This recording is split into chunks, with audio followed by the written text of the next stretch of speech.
At the heart of every American dream is the quest for something better. This is Making It in America.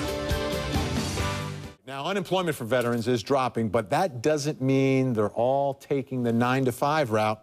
Some skipping the career fairs and becoming their own bosses. We've got a soldier who's made millions and wants you to do it also. Today, the proud nation expresses our gratitude, but we do so mindful that no ceremony or parade, no hug or handshake is enough to truly honor that service. On this Veterans Day, we've been talking about getting more vets back to work, helping them secure their financial freedom.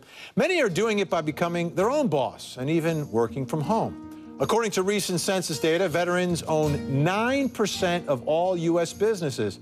That's a huge chunk of our economy, more than $1 trillion in sales each year. Now, we highlighted in orange where the most vet-owned businesses are located, but they're not always so conspicuous. More than half of these small businesses are actually home-based.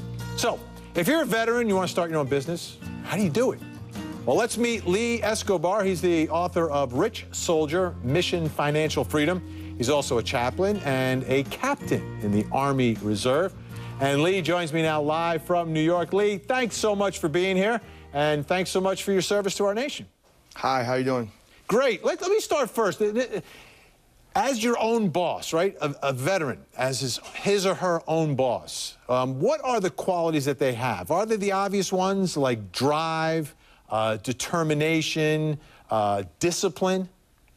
Well, in the military, we are taught core values and certain skills. And those skills and core values that we have are really entrepreneurial values. But really, we're not taught that they're entrepreneurial values. So what ends up happening is after a military member retires or they leave the military, then they're forced into one avenue, which is go to school and then go get a job, not realizing that they do have the skills that it takes to actually become entrepreneurs. Now, you gave us some tips here that I want to put up on the screen. I'll start with the first one. Evolve to the civilian world. Your skills will translate. Some might say they were devolving into the civilian world, but what do you mean there, evolve to the civilian world? Well, first of all, we have to understand that the rules of money have changed, and those rules of money in the military world or in the civilian world, or the rules, period, even for retirement, have changed. So therefore, they have to understand that the skills that they have that they were taught will translate and be aware into the business world, like leadership and mentoring and taking care of their subordinates to help them achieve higher levels of understanding.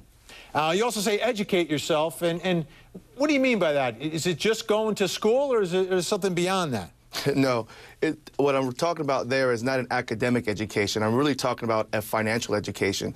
You see, we're not taught anything about finances or about how to become entrepreneurs. And one thing that's very powerful is we have the most skilled and the most talented military in the entire world. And those skills translate even more powerfully into the financial world. And when we do that and we understand that, we can have the most powerful businesses also in the world.